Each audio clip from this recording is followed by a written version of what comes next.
사랑해요라는 말만으로 엄마에 대한 마음을 충분히 전달하고 있다고 생각하시는지요? 아마도 뭔가 부족하고 아쉽다는 생각 드실 겁니다. 네, 그래서 이 작가는 그 마음을 친애하는 이라는 말에 담았다고 합니다. 누군가의 엄마거나 혹은 딸로 살아왔고 또 살아가는 여성들의 이야기를 담은 소설입니다. 친애하고 친애하는, 바로 백수린 작가의 중편 소설입니다. 이 책은 2020년 7월 현대문학에서 출간했습니다. 네, 백수린 작가는 2011년 경향신문 신춘문예의 단편소설 거짓말 연습이 당선되면서 작가로 데뷔했고요. 소설집 폴링 인 폴, 참담한 빛, 여름의 빌라, 그리고 중편소설 친애하고 친애하는 이와 같은 작품들을 그간 발표했습니다. 작가로 데뷔한 이후에 백 작가는 젊은 작가상, 문지문학상, 이해조 소설문학상, 현대문학상, 한국일보 문학상 등을 수상했습니다. 누군가의 엄마로 살아간다는 것은 어떤 의미일까요? 세상의 엄마들은 각자 자신이 살아가고 있는 지금의 삶을 살아냅니다. 그리고 동시에 체념과 헛된 포부들로 삶을 채우기도 하지요. 그러면서 내 딸은 나와 같은 삶을 살지 않기를 간절히 바라기도 합니다. 세대를 이어가며 반복되는 여성들의 삶, 이 모든 것은 엄마가 된 후에야 비로소 깨닫게 됩니다. 네, 백수린 작가의 친애하고 친애하는은 바로 이런 이야기를 담고 있는 작품입니다.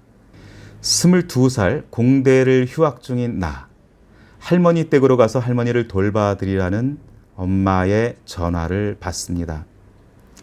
출산 직후 나를 할머니에게 맡기고 미국 유학을 다녀온 지방대 토목공학과 교수인 엄마. 지금도 여전히 가정보다는 일을 더 중시하는 사람입니다. 매사에 철두철미하고요.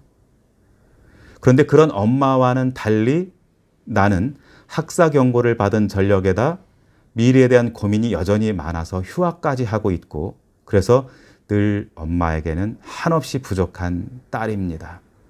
네, 그런 내게 엄마의 갑작스런 부탁은 마치 나를 할머니 댁으로 또다시 유배 보내려는 것처럼 느껴져서 서럽기만 합니다.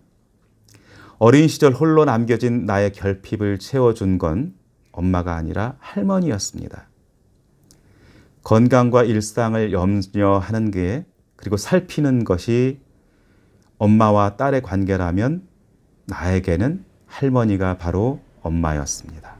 그런 할머니와 다시 지내게 된 이후에 나는 무시와 폭력을 견디며 사랑 없는 결혼 생활을 하고 힘들게 낳은 아들을 사고로 잃은, 그리고 그 아픔을 딸을 통해 이겨내고 싶었던 할머니의 삶을 새롭게 알아가게 됩니다. 그리고 그 할머니와 할아버지의 꿈을 대신 살아내기 위해서 갓난아이인 나를 홀로 남겨두고 유학을 떠나야 했던 엄마의 비정한 삶을 하나씩 하나씩 이해해 나가게 됩니다. 그 이후 이제 나는 엄마에 대한 서운함을 씻어내고 엄마에게 버려진 듯 느껴졌던, 그러면서 그 하찮게만 보였던 나의 삶을 조금씩 이해하면서 긍정하게 됩니다.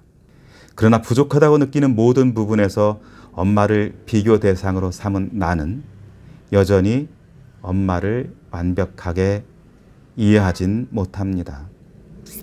이런 거리감을 극복하지 못하는 모녀의 관계는 할머니와 엄마 사이에서도 반복됩니다. 그러니까 수용하고 또 때로는 표현하는 그런 방식이 다른 데서 빚어지는 이러한 일상, 그리고 또 서로에게 인정받기 위해 남모를 노력을 함에도 불구하고 쉽사리 이 간격은 좁혀지지가 않지요. 그게 현실인 것 같습니다. 할머니와 매번 마차를 빚는 엄마의 태도가 모순적이라고 느끼지만 그런 엄마를 이해하지 못하는 나 역시 마찬가지입니다. 그러던 차에 강이라는 인물과의 사이에서 예상치 못한 임신을 하게 되고 그렇게 얻어진 아이는 내 삶을 바꿔놓게 됩니다. 준비 없이 맞은 엄마로서의 삶은 자식으로부터 그리고 남편으로부터 인정받고 싶어 했던 엄마와 할머니의 삶을 다시 사는 것이었고 그런 과정을 통해 나는 비로소 나의 삶이자 할머니로까지 이어지는 엄마의 삶을 온전히 이해하고 받아들이게 됩니다. 길지 않은 장편소설이 아닌 이 중편소설 속에서 굉장히 무게감 있는 많은 사유의 공간을 독자에게 제공하고 있는 작품입니다. 굉장히 울림이 있는 작품이라는 생각이 들고요.